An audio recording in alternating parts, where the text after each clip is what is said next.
So the cover-up knows that Jarman was shooting from the 5th floor. Therefore, they have to get rid of this report, and they did it. One thing they did was they altered the recording. Another thing they did was they altered the testimony. I think another thing they did was they changed the witness.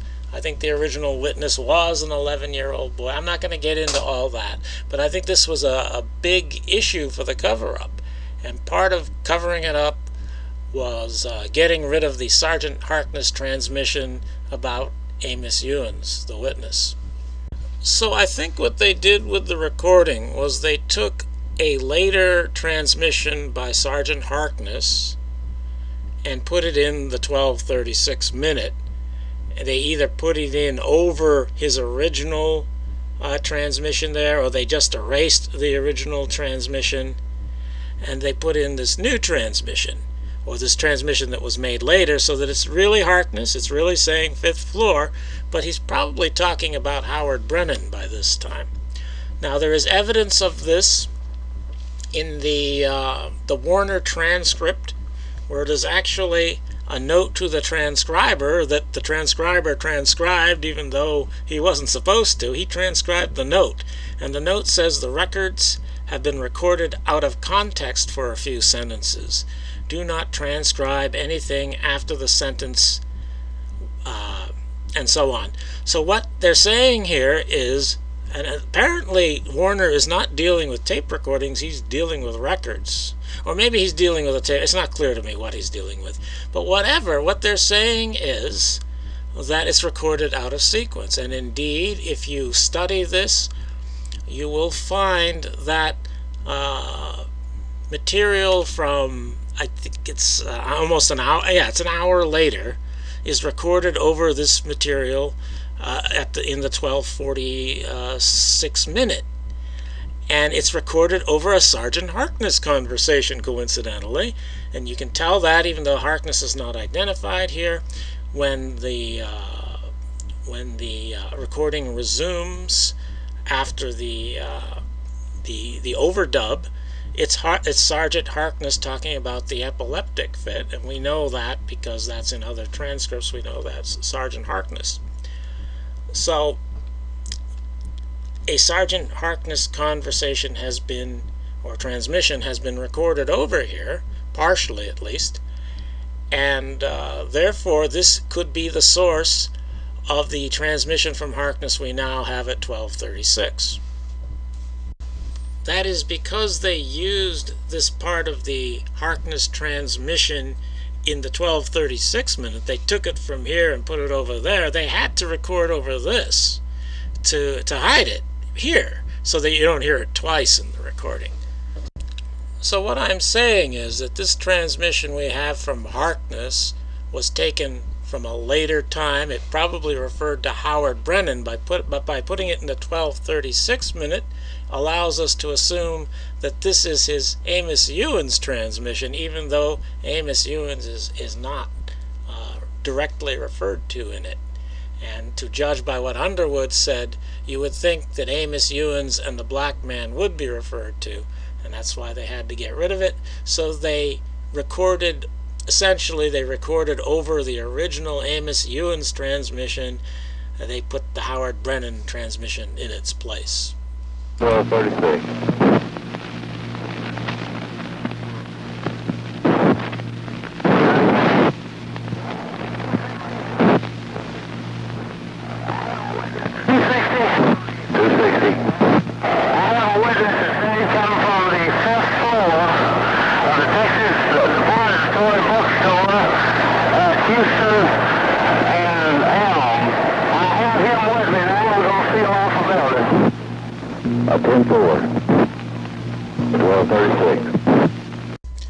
Now, this brilliant conclusion of mine might seem to be contraindicated by the crosstalk audible on the Channel 1 recording.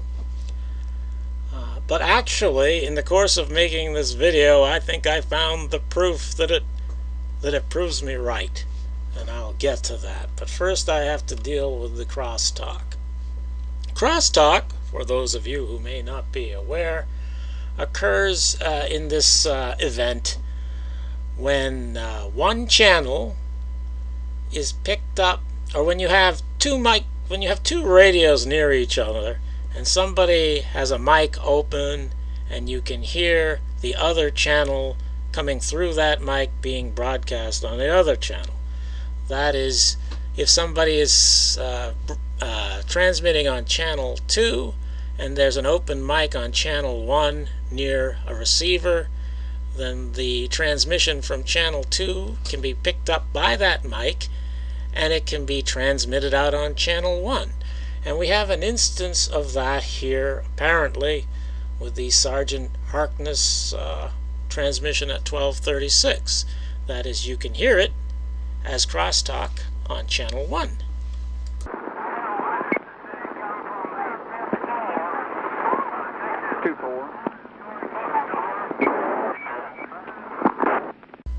So we hear the Harkness crosstalk for the duration of the open mic. We don't hear the entire transmission because apparently the open mic was disengaged before the Harkness transmission had finished. Now the official storytellers will say, well, this proves I'm wrong because the crosstalk is there, and if you check it out, it's very easy to check out because there's a transmission just before this made simultaneously on both channels, and the timing does match up perfectly. So apparently the crosstalk would disprove my theory. However, if we are to let's hypothesize that the original transmission also produced crosstalk, then of course they would notice that and they would have to deal with it. And the best way to deal with it would be to overwrite the original crosstalk with a simulated crosstalk of your new message. These things can be done, and I think it was done, and I think I can prove it if your ears are as good as mine. And I should note here that I just said overwrite when I should have said overdub when you're talking about recording technology in the 1960s. There are people who will latch onto that anachronism as if that debunks what I'm saying. So I'd better say that. Of course, now I just gave them the idea to say it anyway because they will say anything. But back to the topic. And now we will note that on the channel 1 recording, it's not just Sergeant Harkness we hear. We can also hear a woman apparently speaking in the background of a microphone, either Sergeant Harkness's microphone or the open mic's microphone. And she seems to be saying, "Oh my goodness," quite a bit. And I'll play that sequence again so you can listen for that.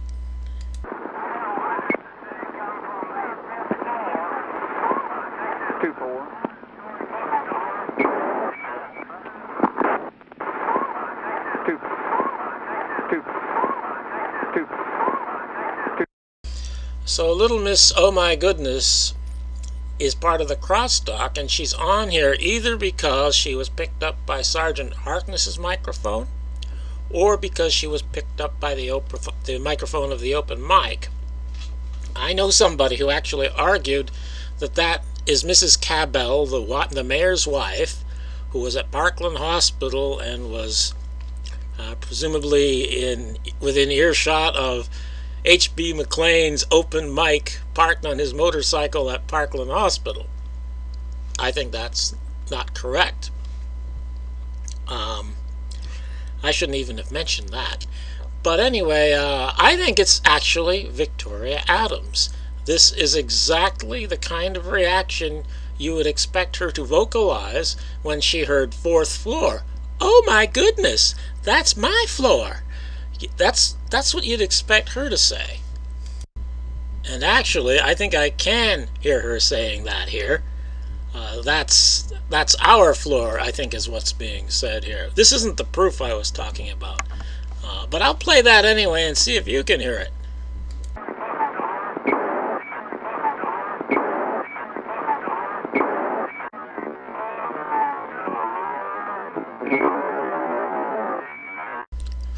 think I'll convince anybody with that.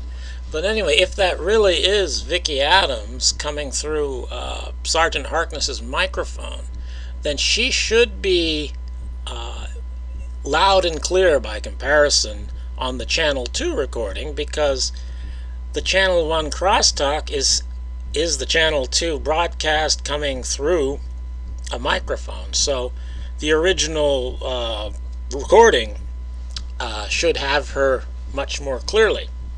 But as we can hear, we can't hear Vicki Adams saying that at the same time in the Harkness transmission. I have a witness that's saying something from the fifth floor of the Texas Depository Bookstore at Houston and Elm. Now here's my proof. On the Channel 2 recording, before Sergeant Harkness starts speaking, I can hear that very same "oh my goodness" that she says on Channel 1 after Harkness says fifth floor. See if you can hear it too. 1236.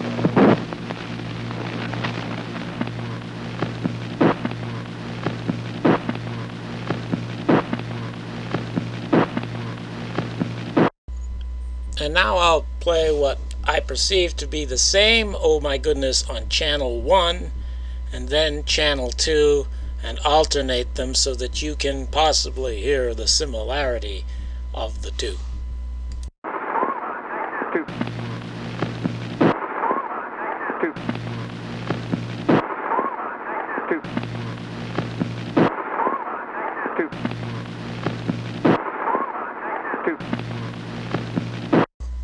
I don't know if anybody else is going to think that's proof or not, but if I'm right, and that's the same "oh my goodness" on Channel 2 that's on Channel 1, then it proves that this recording has been altered, because it's in a different position relative to what Harkness is saying on Channel 2 than it is in Channel 1.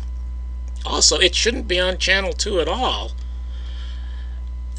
unless you can hear it better than you can hear it on Channel 1, because it's coming through Harkness's microphone, which is transmitting on Channel 2. What this means, if I'm right, and of course I think I'm right, what it means is that they took the Harkness recording from later about Brennan that didn't have an "oh my goodness," and they recorded it over a section that did have the "oh my goodness," but the "oh my goodness" came before the Harkness speech. And so probably, and it sounds to me as if they did this editing on the I forget the name of the device, but it's the thing that records on records. It sounds to me as if they did it on that actual device, and they literally wrote over it using that recording device. And therefore you can hear little remnants of things on there that were underneath where they recorded. So I have proven it. The cover-up conspiracy buried the original account given by the 11-year-old colored boy whose name was not Amos Ewens.